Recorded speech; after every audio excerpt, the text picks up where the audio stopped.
ভারতের ইতিহাসে সবচেয়ে বড় বিমান দুর্ঘটনা হয়েছে আহমেদাবাদে। আকাশে ওড়ার 30 সেকেন্ডের মধ্যেই ভীষণ জোরে আওয়াজ হয় আর বিমানটা আবাসিক মেডিকেলের হোস্টেলের উপর ভেঙে পড়ে।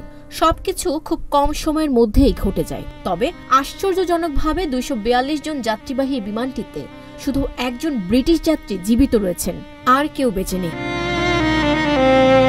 প্লেনের বোর্ডিং পাস দেখে জানা গেছে ওই ব্যক্তির নাম বিশ্বাস কুমার রমেশ। তিনি বাংলাদেশ বংশোদ্ভূত ব্রিটিশ নাগরিক।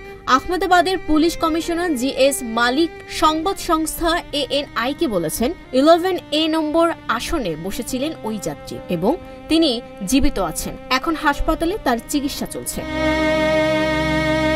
হাসপাতালে চিকিৎসাধীন মিস্টার রমেশ ভারতের রাষ্ট্রীয় সম্প্রচার মাধ্যম DD নিউজকে বলেছেন, আমি এখনো বিশ্বাস করতে পারছি না কিভাবে আমি বেঁচে গেলাম। প্রথমে ভেবেছিলাম আমি মরতে চলেছি। আমি কোনো মতে চোখ খুলি, সিট বেল্ট খুলে বিমান থেকে বের হওয়ার চেষ্টা করি।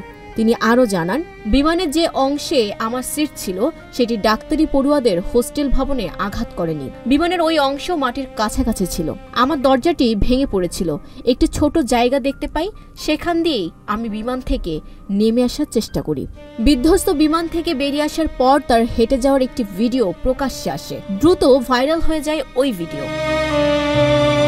Sabikun Nahar Sadia, news flash 71।